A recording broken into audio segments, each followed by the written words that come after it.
Hi friends, Sunitha kitchen and గార్డెన్కి స్వాగతం అండి. ఫ్రెండ్స్, ఈరోజు అయితే నేను మీకు ఎంత టేస్టీగా రుచిగా ఉంటే పండుగప్ప ఫిష్ కర్రీ కుండలో ప్రిపేర్ చేసి చూపిస్తున్నానండి. కుండ ఇదిగోండి, ప్రిపేర్ చేసి చూపిస్తాను ఫ్రెండ్స్. ఎలా ప్రిపేర్ చేసుకోవాలో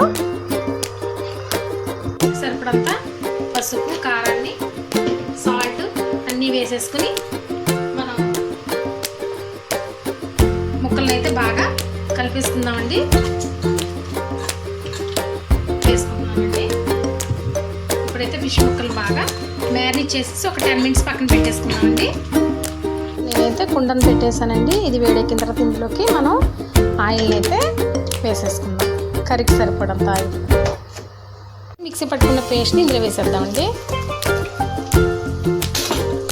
ఇలా వేసి కలుపుదామండి. కుండలో ఫిష్ కర్రీ చాలా టేస్ట్ అయితే బాగుంటుంది ఫ్రెండ్స్. అయితే మనం తగినంత పసుపు,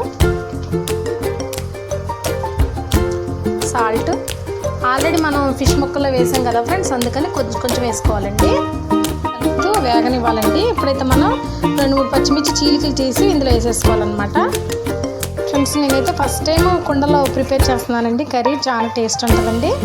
ఫిష్ ఏదైనా సరే మట్టి కుండలో వండితే చాలా బాగుంటుందండి. మట్టి కుండలో కూరలు కూడా చాలా బాగుంటాయి అన్నమాట. అయితే మనం గ్రైండ్ చేసిన ఈ మసాలా పేస్ట్ని ఇందులో వేసేసుకుందాం. వేసి ఫిష్ ఇందులో వేసేద్దామండి. కర్రీలో వేసేసుకుందాం.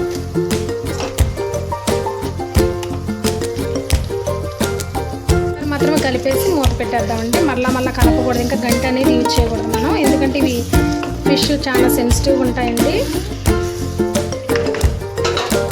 తగినంత వాటర్ని వేసుకుందామండి. వేసేసి ఒక్కసారి మెల్లగా కలుపుతాం ఫ్రెండ్స్.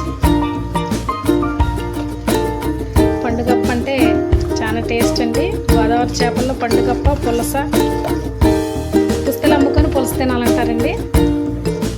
ఇవి కాస్ట్ అనమాట చాలా. మూత పెట్టేసుకోండి. మూతను పెట్టేసుకుని 5 మినిట్స్ వస్తుందండి. చూద్దామండి.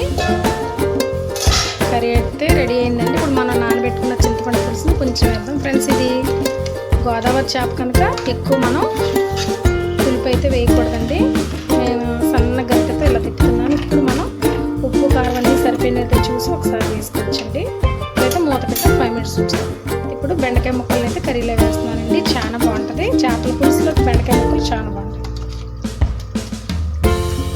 మళ్ళీ మూత పెట్టి ఒక 5 మినిట్స్ ఉంచాలి. చివరిగా మనం కరివేపాకు వేసుకుంటే కర్రీ అయితే రెడీ అయిపోయినట్టేనండి. ఇప్పుడైతే స్టవ్ ఆఫ్ చేసేసుకుందాం. ఎంత టేస్టీగా రుచిగా ఉంటే పండుగప్ప ఫిష్ కర్రీ కుండలో రెడీ అయిపోయిందండి. ఫ్రెండ్స్, మీరు కూడా తప్పకుండా ప్రిపేర్ చేసుకుని తిని ఎలా ఉందో చెప్పండి. ఈ వీడియో నచ్చితే please like, share, subscribe. Thank you for watching.